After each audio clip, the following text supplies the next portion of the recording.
Well, my next guest was a fan favorite at the Freedom Summit in Iowa a week ago with the Republican presidential candidates, possibles.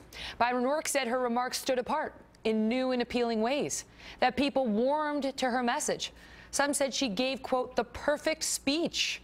So is Carly Fiorina the dark horse in this GOP race? Carly Fiorina is the former CEO of Hewlett-Packard, and she is with me now.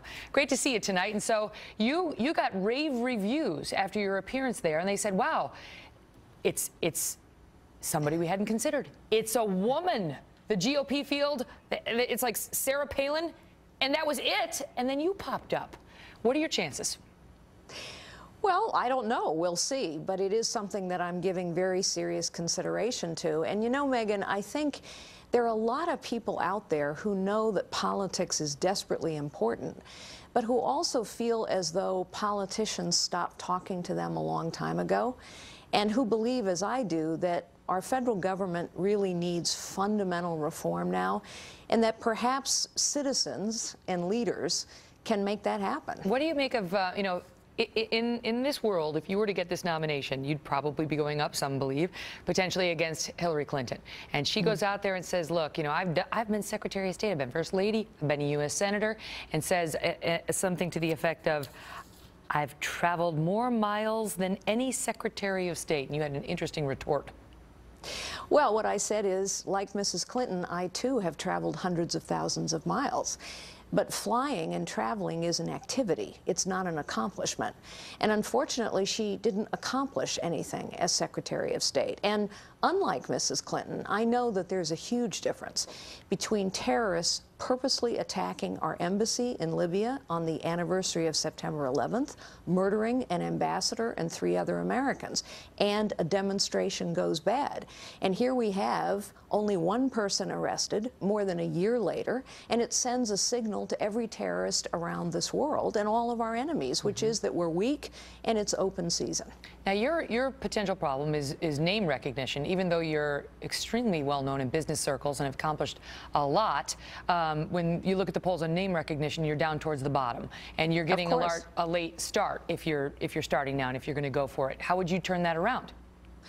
Well, first of all, I'm not sure it's a late start. I think many candidates are at the point now where we're starting to assess political support, financial support, build a team. I am doing all those things as well. But certainly my name recognition is not what the other candidates is, because I haven't been in politics my whole life. The way you deal with that is to get out and meet people, to go to Iowa, to go to New Hampshire, to go to the early states, and make sure that people understand what you believe in and who you are and what you want to accomplish. And so as I continue to consider this, that's what I'm going to continue to do. A lot of folks have mentioned you as a potential darling vice presidential candidate because you would bring diversity to the ticket, and both, in terms of your business experience and obviously your gender.